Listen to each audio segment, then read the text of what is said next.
recently printed out the Saxaphone Squirtle by Whale 3D Studios. The first one you saw was actually by Whale 3D Studio, and the second one was mine. And I'm going to take you through me printing it and actually assembling it, and we're going to see where I went wrong. I already have an idea. Now that all the parts are printed out, let's find out where I actually got this. I print a lot of Pokemon stuff, and so when I was on Colts 3D and I saw this Pokemon Squirtle saxophone, I had to get it. It's by Whale 3D Studio. Now let's assemble this thing. First thing I do is put these two pieces together and slide this peg inside.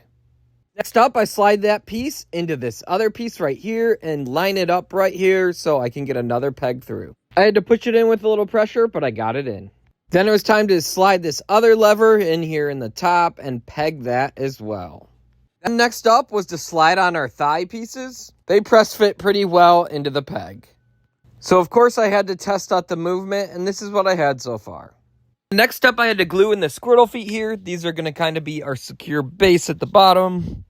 Then I added our knees and ankles here, which just slid right into the thighs. And now we're going to slide those right into the bottom of these feet here, and they should go all the way through. Then we're going to peg each ankle and secure the ankle.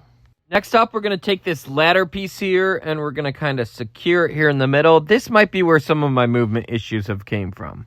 They're also supposed to slot here in between the inner ankles, and they don't go actually through the thing, but they're supposed to be glued in, which I'll do later.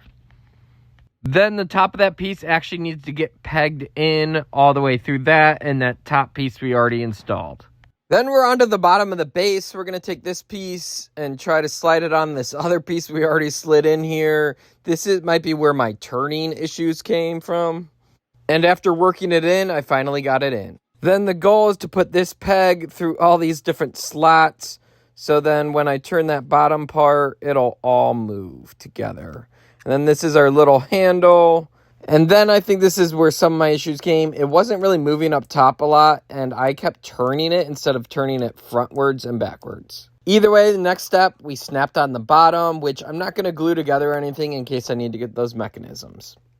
But this was my initial movement, and I'm turning it all the way around, which I don't think I'm supposed to be, but that's how much it was moving. Because of this, I'm not a very smart person, and I shot some WD-40 in there and tried to loosen everything up. And I think this just actually made things worse. Pieces on the bottom actually were too loose and started sliding and coming off. At this point, we still must move forward, so we glued on the tail to the shell.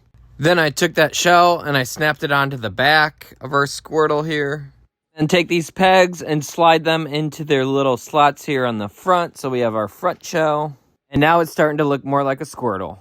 And next up was to actually slide our Squirtle head on. Which then I tried again to actually turn this thing. And as you see, I'm turning it all the way over, which I probably shouldn't have been. And he didn't have much movement. So I guess nothing to do but move forward and hope it works itself out in the end. So we're going to attach the arms now. And before attaching our left arm here, we're going to actually glue the saxophone to it.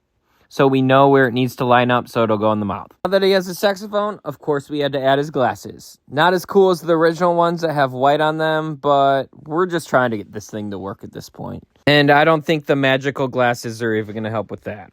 And last but not least, we just got to glue our waves down. And I think these came out probably the best. I think the waves look really awesome and look like water.